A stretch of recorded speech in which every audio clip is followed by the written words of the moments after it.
All right, let's talk about getting a spotless home. And I mean, really talk about it. Forget spending your entire weekend scrubbing floors. The real secret? It's about being smart, strategic, and yeah, even a little bit lazy. We're going to break down the simple habits that turn chaos into calm, and I promise it's all about consistency, not some massive, exhausting effort. You know the person I'm talking about, right? We all have that one friend you can just pop over unannounced and their place is absolutely pristine. Meanwhile, you look at your own home and well, it looks like a tornado had a party in there. So what's their secret? I'll tell you right now, it's not magic and they're definitely not spending all day cleaning. It's something much, much simpler. So you've basically got two kinds of homes. On one side, you have the archaeological dig, layers of stuff, a little story on every surface. And on the other, you've got the magazine-ready haven. It's clear, it's calm, it's totally under control. Now, if you're living in the dig right now, don't even worry. The bridge to that haven is built with tiny, almost effortless little habits. Okay, first things first, we have to tackle the number one enemy of a clean home. It's a tiny four-letter word that has a massive destructive impact. Later. This is the great delusion, this idea that putting things off is somehow more efficient. It is not. This is probably the biggest lie we tell ourselves. I'll do it later. It feels like you're saving time in the moment, but you're not.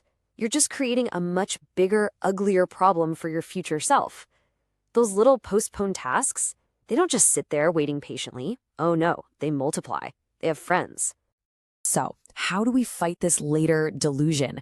Well, we fight it with a set of rules designed for instant action. And listen, these aren't about deep cleaning. This is about stopping messes before they can even get comfortable and settle in. And it all starts with just one simple number: 2.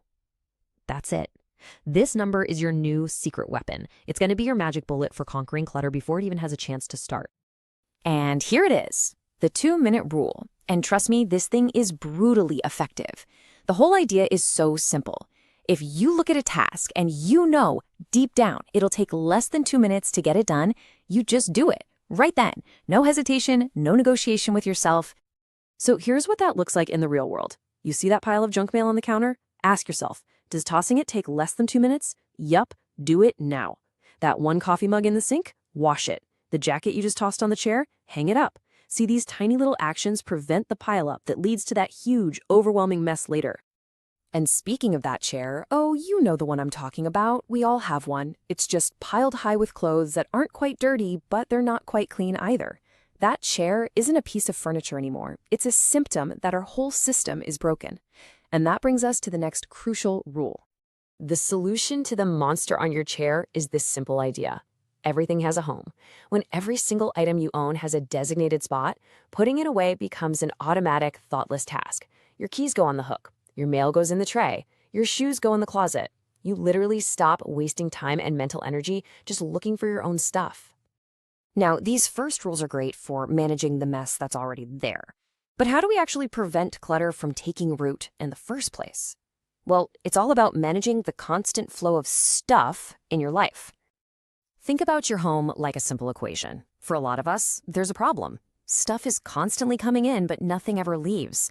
The smart solution is the one in, one out rule. You buy a new pair of shoes, an old pair gets donated. You get a new book, an old one goes. This keeps things in balance and stops your home from turning into a storage unit you happen to sleep in. Okay, now let's talk about flat surfaces. Your kitchen counters, your dining table, your desk. These things are powerful, powerful magnets for clutter. It's wild. One stray item seems to attract another, and before you know it, you've got a permanent pile. The rule has to be simple. Keep them clear. They are for doing things, not for storing things. And this illustrates a core truth about us humans. Our brains are fundamentally lazy. They will always choose the path of least resistance. So if throwing away a piece of trash means walking all the way to another room, guess what? That trash is going to end up on a desk or on the floor. The fix is almost laughably simple. Put a trash can in every single room. Make throwing things away the easiest possible option. So once you've got these rules in place, the next level is to build them into effortless routines. This is how you maintain a clean space without ever really having to think about it. It just happens. Let's take laundry, for example. Most of us are pretty good at steps 1 and 2, washing and drying. But then we break the loop. The clothes end up living in the basket for days, maybe a week. The crucial thing to remember is this: the job is not done until the clothes are folded and put away. Finishing the loop on the same day is the only way to escape the laundry basket lifestyle forever. And this brings up a bigger idea. Which kind of cleaner are you? An emergency cleaner or a maintenance cleaner? Emergency cleaning is that frantic, stress-fueled panic right before someone comes over. Maintenance cleaning, on the other hand, is a calm, consistent hour a week, call it a Sunday sweep. It's way less work overall and 1,000 times less stressful. Now here's a really powerful psychological hack: the kitchen sink law. Always, and I mean always, go to bed with an empty, clean sink. No exceptions. Why? Because a clean sink sends a signal to your brain that things are under control. A full, dirty sink signals chaos. And that feeling of chaos, it spills over into every other part of your life, fast. So why does any of this actually matter? I mean, really. It's not about impressing your friends or becoming a neat freak. The real reason we're talking about this is what clutter does to your brain. Here's the bottom line. It's true that physical mess attracts more physical mess. But the real danger, the important part, is the mental impact. Your external environment directly shapes your internal one. To put it as simply as possible, mess creates stress. Just look at the mental price you pay. Living in clutter subjects you to this constant, low-grade hum of stress. It can trigger anxiety, and it definitely contributes to that awful feeling of being completely overwhelmed, even when nothing specific is wrong.